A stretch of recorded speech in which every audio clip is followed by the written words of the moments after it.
Baik, tepat pukul 12 di waktu di handphone saya, kita akan mulai acara kita cermat atau pencerah hikmat untuk edisi tanggal 12 Maret 2022. Saya Yunus Timotius akan menyampaikan materi saya selama kurang lebih 30 menit dan 30 menit kemudian kita akan diskusi, tanya jawab dan sebagainya. Topik untuk hari ini adalah konflik keluarga. Fokus saya adalah tentang konflik antara suami dan istri. Minggu depan masih konflik keluarga, tapi antara orang tua dan anak. Ya, oke. Bicara tentang konflik keluarga, yaitu antara suami dan istri, saya mulai dengan suami dan istri. Tadinya belum jadi suami, belum jadi istri, pacaran. Kemudian menikah. Ya. Tolong para partisipan bisa mute dulu ya ininya, mic-nya masing-masing supaya hanya suara saya yang terdengar. Yang lainnya tolong di-mute. Oke, terima kasih.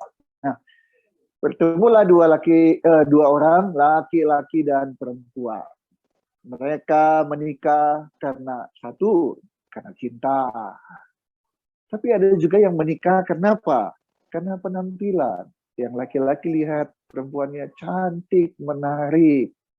Yang perempuan lihat prianya ganteng, atletis.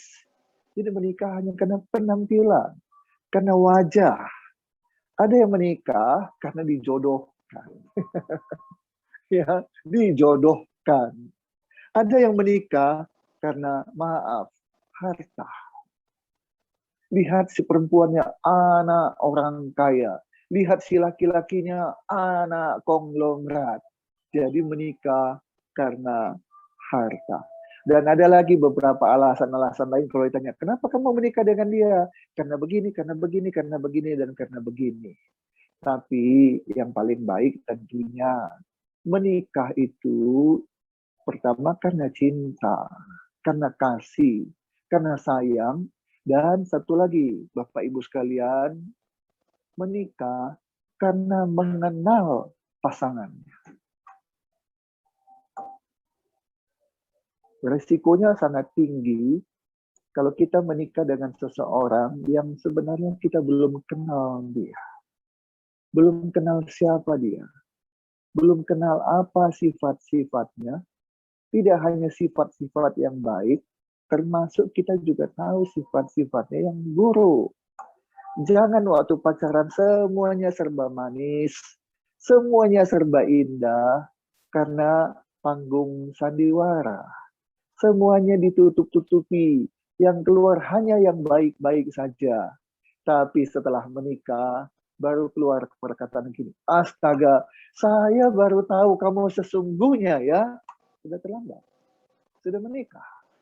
Ya, jadi menikah itu selain karena landasan cinta, landasan kasih, tapi menikah dengan mengetahui luar dan dalam calon pasangan kita.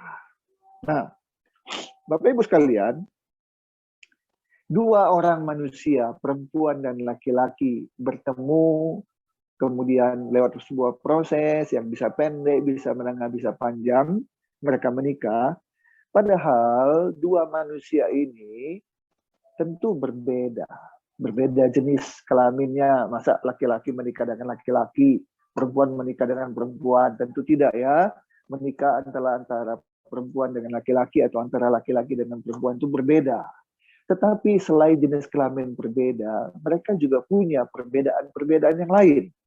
Apa itu perbedaan yang lain? Satu, berbeda sifat. Yang satu pendiam, yang satu nyerocos. Ya. Yang satu suka manis, yang satu suka pedas. Ada perbedaan-perbedaan antara mereka. Perbedaan sifat juga ada perbedaan budaya. Perbedaan kebiasaan. Perbedaan keinginan. Satu menikah dengan keinginan begini, yang satu juga menikah dengan keinginan begini, setelah dicek, beda ya. Keinginan bisa berbeda-beda. Ya, Ada banyak keinginan yang berbeda antara satu dengan lain. Ya, jadi menikah menjadi suami istri dilatar belakangi dengan hal-hal yang berbeda dan kemudian menikah menjadi satu. Pertanyaannya, ketika mereka menyatu menjadi membangun rumah tangga, membangun keluarga, sesuatu yang awalnya berbeda, apakah setelah menikah tetap berbeda atau mulai mengadakan suatu persamaan? Sehingga visi yang tadi berbeda menjadi mulai menyatu, visi menjadi sama. Misinya yang tadi berbeda mulai menjadi satu, menjadi sama.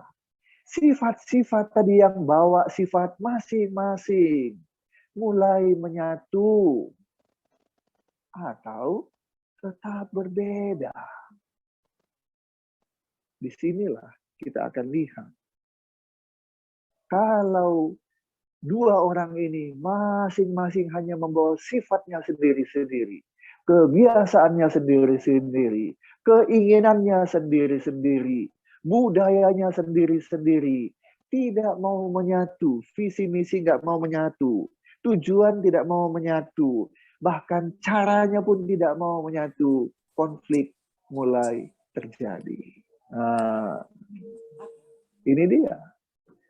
Konflik mulai terjadi. Nah, bicara tentang konflik, saya akan masuk dalam materi kenapa konflik bisa muncul. Mohon maaf, ada suara yang masuk, jadi tolong di-mute. Ya, Bapak Ibu sekalian. Baik, kita masuk sekarang. Kenapa konflik antara suami dan istri bisa muncul? Pertama, konflik bisa muncul antara suami istri. Pertama-tama dan yang utama adalah karena suami dan istri tadi fokus pada diri. Saya. Sehingga dengan demikian, yang ada adalah saya yang benar, kamu yang salah. Itu. Ya, dia semua fokus pada dirinya. Keinginan saya, kemauan saya, sifat saya, kebiasaan saya, semua hanya fokus pada dirinya. Itu yang disebut dengan ego. Jadi kalau suami egois, istri pun egois, tunggu waktu, konflik, perselisihan, saya jamin pasti terjadi. Kalau semua fokus pada dirinya sendiri. Jadi akan diikuti dengan kamu salah, saya benar, dan kemudian saya ingin didengar, kamu harus dengar saya, tapi saya nggak mau dengar kamu. Nah, ini repot. Semua berpusat pada saya tadi, ego. Dia hanya ingin didengar, dia hanya ingin dimengerti, dia hanya ingin dimaklumi, tapi dia nggak mau dengar, nggak mau mengerti, dan nggak mau memaklumi. Konflik pasti terjadi. Berikutnya, konflik terjadi karena cepat tersinggung. Ada salah-salah kata dikit, tersinggung. Ada yang kelupaan dikit, langsung tersinggung. Ada tindakan tertentu, langsung tersinggung. Nah, ini repot.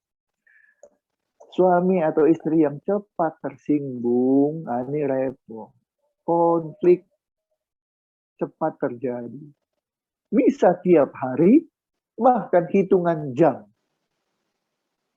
Kalau cepat tersinggung.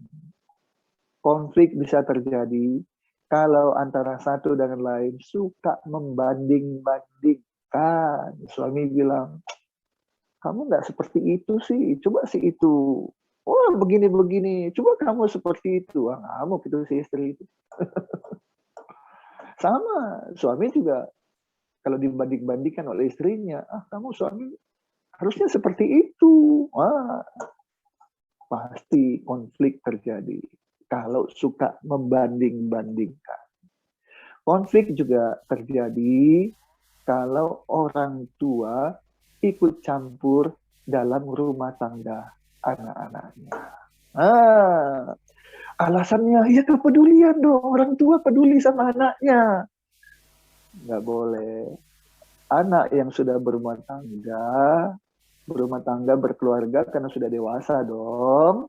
Ya, sudah dewasa, mereka berumah tangga, beri kesempatan mereka untuk membangun keluarga mereka, rumah tangga mereka, tanpa campur tangan dari orang tua. Orang tua boleh campur tangan hanya untuk hal-hal tertentu. Nah, pada waktu-waktu tertentu, pada peristiwa-peristiwa tertentu, hanya itu. Di luar itu, janganlah orang tua mencampuri urusan rumah tangga anak-anaknya. Ini sofanya nggak boleh di sini, nggak bagus ini, sofanya harus begini. Oh, urusan sofa keluarga anakmu jangan kau campuri, ya jangan. Biarkan mereka membangun rumah tangga mereka. Sofanya mau diatur bentuknya begini, susunnya begini, urusan mereka. Masa urusan sofa aja orang tua harus ikut campur? Konflik nanti, orang tua udah pulang, anaknya berantem. Anaknya berantem. Itu orang tua lo gimana sih? Masa urusan sofa kita dia ngatur-ngatur? Nah, orang tua jangan ikut campur urusan anaknya. Ini kita ya yang punya anak, kalau sudah punya keluarga mereka, udah berumah tangga, tolong, jangan campuri urusan yang begitu-begitu. Nah, kemudian konflik juga bisa terjadi karena kurangnya komunikasi. Ya, saya minta tolong yang lupa mute mic-nya, tolong di mute. Yos, tolong dibantu Yos. Ya, di mute dulu seluruh pesertanya. Baik. Kurangnya komunikasi. Nah, ada yang bilang begini, Bapak Ibu sekalian. Kenapa pertengkaran itu terjadi? Bahkan ada yang teriak-teriak. Kamu yang salah, kamu yang salah. Oh, udah, gitu ya. Dor. Piring terbang. Jadi apa yang ada itu terbang. Ya. Oke. Kenapa bisa sampai teriak-teriak begitu? Itu masalah komunikasi. Artinya ada hambatan komunikasi antara dua pihak itu, suami dan istri. Ada hambatan. Selain ada hambatan, komunikasi mereka jauh. Ya bayangkan, satu di sini, satu lagi berjarak 20 meter. Apalagi berjarak 100 meter. Kalau saya manggil dia kan nggak mungkin bilang, hai, sini. Nggak, apa? Saya harus teriak kan. Hai, sini. Gitu kan. Harus teriak. Kenapa? Ada jarak. Jadi suami istri yang ada jarak, yang komunikasinya terhambat, pasti teriak. Tapi coba kalau jarak mereka dekat, apalagi berdampingan, pasti ngomongnya kan bisik-bisik. Ya? Bisik-bisik. Udah makan belum? Kita besok makan apa ya? Atau nanti kita pergi kemana ya? Pasti bisik-bisik, karena hubungannya dekat. Masa di sampingnya istri bilang, "Woi, makan apa?" Ya nggak mungkin, ya. Nah, komunikasi harus dibangun. Bukan cuma bangunan rumah yang harus dibangun. Rumah tangga juga harus dibangun. Lewat apa? Salah satunya komunikasi. Kenali suamimu, kenali istrimu, apa kebiasaan-kebiasaannya, baik yang baik maupun yang buruk, kau kenal. Supaya apa? Kalau dia nggak suka asin, tahu istri dia nggak suka asin. Jangan dikasih makan asin. Marah nanti suami. Gimana sih? Mau bikin saya sakit ya? Bikin saya hipertensi? Udah tahu saya nggak suka asin, dikasih lagi asin. Udah begitu istri nggak minta maaf lagi. Oh gitu ya, nanti nggak. Aduh kan.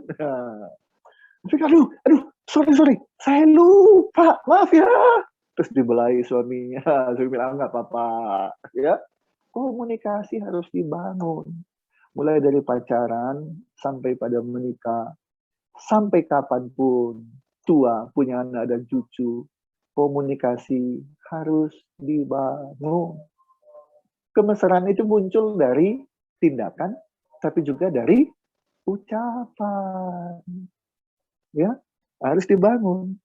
Nah, konflik juga bisa terjadi karena apa? Emosional. Ini dijagalah ya.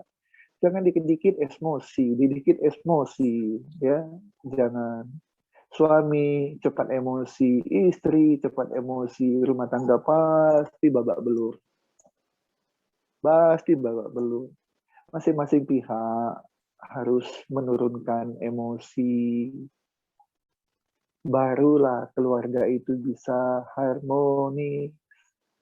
Tapi selama emosi terus yang ditonjolkan, masalah, konflik terus-terusan.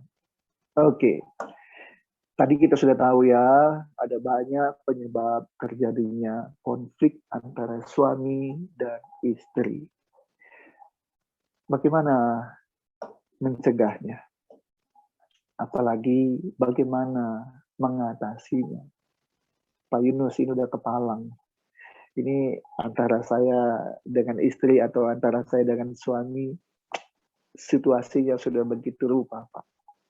Apakah ada kesempatan untuk memperbaiki atau harus berpisah, Pak? Masa pandemi ini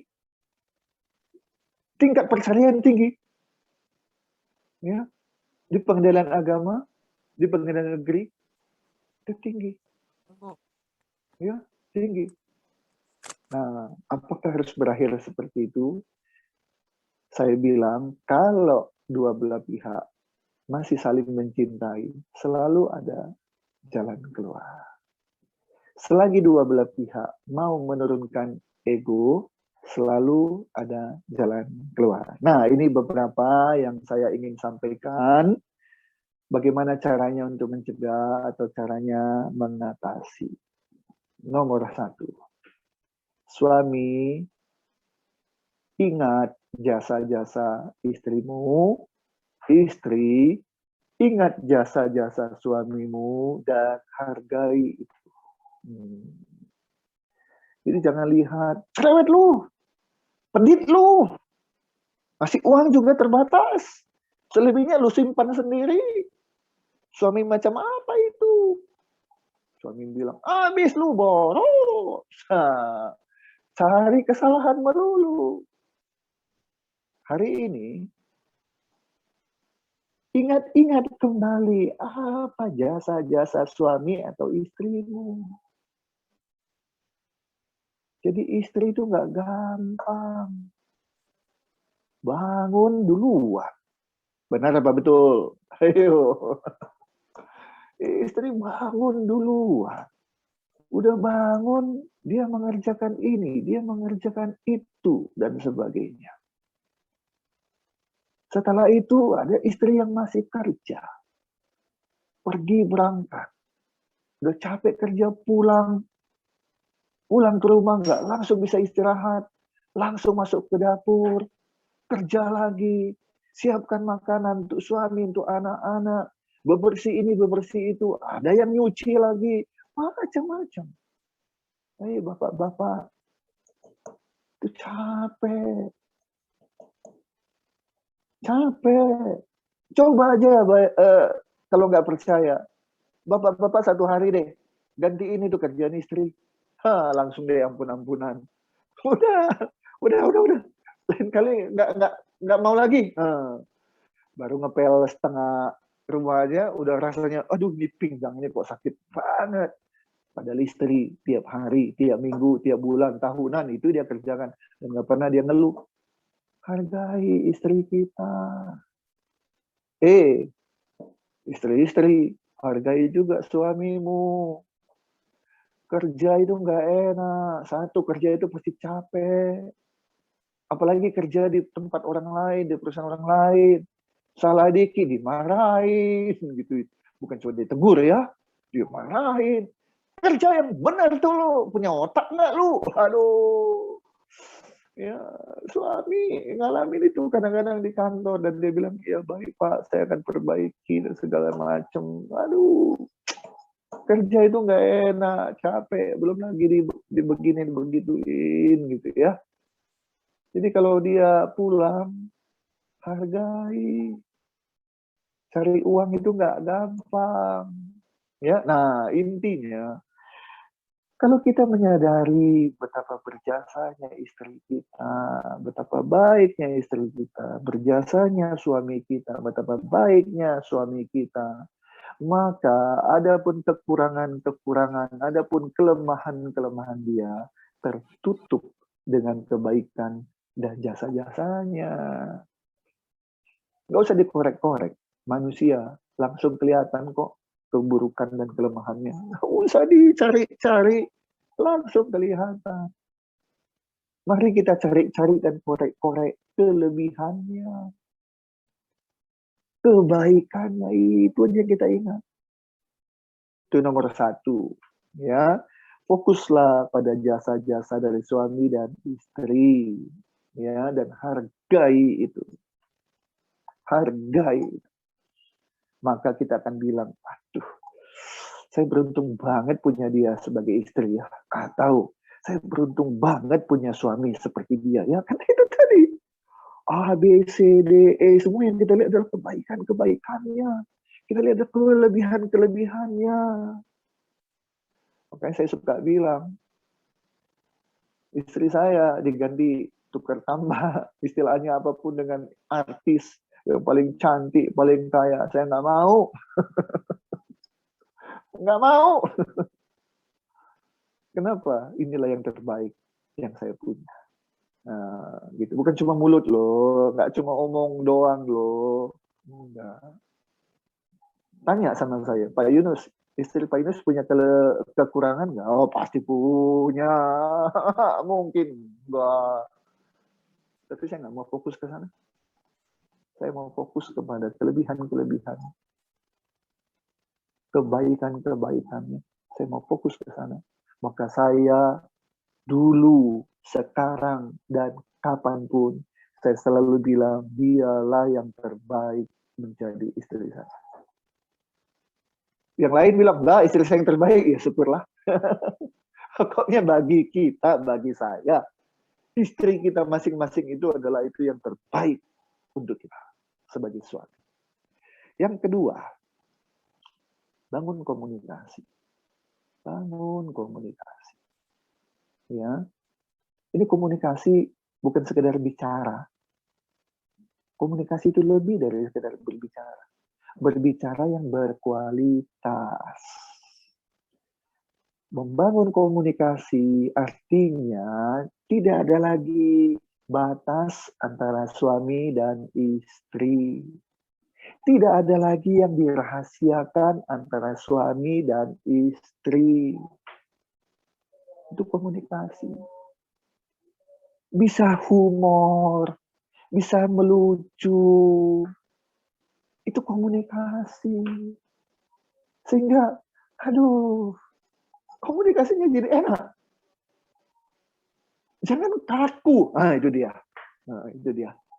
Jangan suami dan istri komunikasinya kaku. Nggak enak itu. Tinggal serumah, tidur sekasur, tapi komunikasinya formal. Aduh, nggak enak itu. Ya, bangun komunikasi sehingga komunikasi itu, aduh, sesuatu yang menyenangkan. Ya, oke. Yang ketiga, jangan egois lah sebagai suami dan sebagai istri. Jangan egois, jangan selfish, memandang hanya pada diri sendiri. Jangan. Pandang juga apa kebutuhan istri, apa kebutuhan suami. Pedulilah pada itu. Maka komunikasinya baik, maka kita akan tahu apa kesukaan istri, apa kesukaan suami. Tahu. Dan disiapkan. diberikan. Hal-hal begitu membuat rasa cinta nggak akan pernah padam. Saya paling suka durian. Ya, ada yang suka durian nggak? Kalau saya suka bilang, saya sih nggak suka durian, tapi sangat suka. Beda yang suka dengan sangat suka. Jadi saya sangat suka durian. Istri saya tahu itu.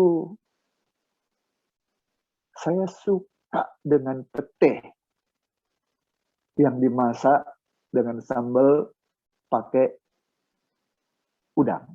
Nah, istri saya tahu itu. Ini kalau saya pulang dari luar kota, sampai rumah, apa yang ada di meja? Pete dengan udang. Rasanya, ya. Atau begitu pulang, istri saya bilang, itu ada montong. Aduh, rasanya. Gitu ya. Nah, sama. Kita juga perlakukan istri saya seperti itu. Istri-istri paling suka apa? Ayo jujurlah pada kita. Paling suka apa? Suka menurut saya loh ya, mungkin berbeda-beda, tapi menurut saya semua istri paling suka sama vitamin D. Apa itu D? Duit. Ini suka, ini suka, ini suka. Banyak yang istri-istri suka. Tapi yang paling suka adalah D. Duit. Maka ini saya loh. Boleh ditiru kalau dianggap baik. Nggak niru juga silakan. Saya dari mulai menikah sampai hari ini, berapapun uang yang saya terima, entah itu gaji waktu saya kerja, atau honor, ya, atau komisi, atau fee, pokoknya semua income saya 100% saya berikan kepada istri. Itu saya. Jadi saya nggak kenal ada uang wadon, uang lanang gitu ya. Nah, sebagian dikasih ke istri, sebagian disembunyiin.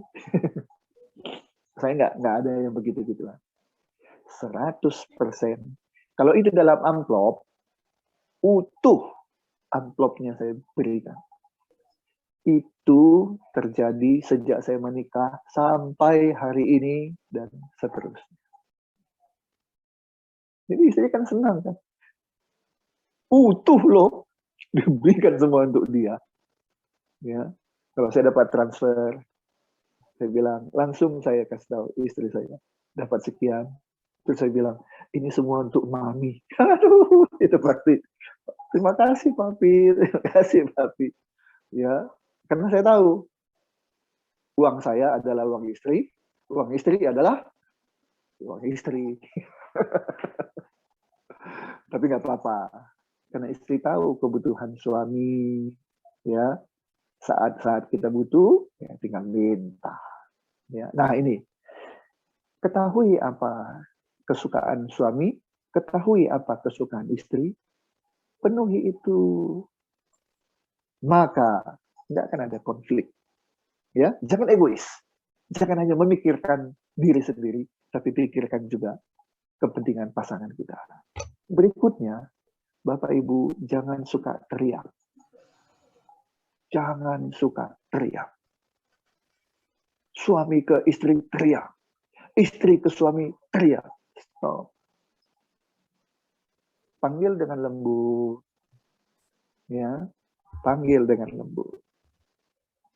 Terakhir. Oh, ada dua lagi. Jangan sekali-kali ringan tangan melakukan KDRT. Tangan ini untuk mengelus, bukan untuk nempeleng. Lihatlah tanda pada pipi. Waduh, kenapa? Cap. Jangan. Jangan. Tangan ini sekali lagi untuk mengelus, membelai, bukan nempeleng. Dapat apa, lempar ke pasangan. Jangan sekali-kali. Dalam pengalaman saya itu nggak hanya dilakukan suami pada istri loh. Istri ada juga melakukan itu pada suami. Jadi jangan lakukan itu. Dan terakhir, Yos, biasanya kan tolong di mute Yos. Terakhir, suami istri untuk mencegah terjadi konflik dan mengatasi konflik, selalu sediakan waktu untuk doa bersama. Ini dia. Jangan suami doa di sana, istri doa di situ, gitu ya. Nah, bolehlah doa masing-masing pada waktu tertentu boleh, tapi bangun juga waktu-waktu tertentu untuk berdoa bersama, bergandengan tangan. Itu membangun, ya. Jadi tidak hanya tadi cara-cara yang saya sebutkan dan saya jelaskan, tapi ada cara membangun rumah tangga yang harmonis, bebas, atau bisa mencegah, bisa menyelesaikan konflik adalah lewat doa bersama. Menghadap Tuhan bareng-bareng loh. Yuk, ya, menghadap Tuhan bareng-bareng. Berani konflik di depan Tuhan. Berdoa, Tuhan berkati rumah tangga kami, berkati hubungan kami sebagai suami dan istri. Ya Tuhan, sebagai suami aku mau mengasihi istriku, aku tidak akan menyakiti hatinya. Istri juga berdoa, Tuhan sama, saya juga sebagai istri akan menghormati, menghargai suami saya. Saya nggak mau melawan dia, menyakiti hatiku. Ya, nah, kalau itu kita lakukan, konflik seperti apapun bisa dicegah atau kalau udah terjadi bisa diselesaikan. Ya, baik. 32 menit. Sekarang kita masuk di dalam tanya jawab.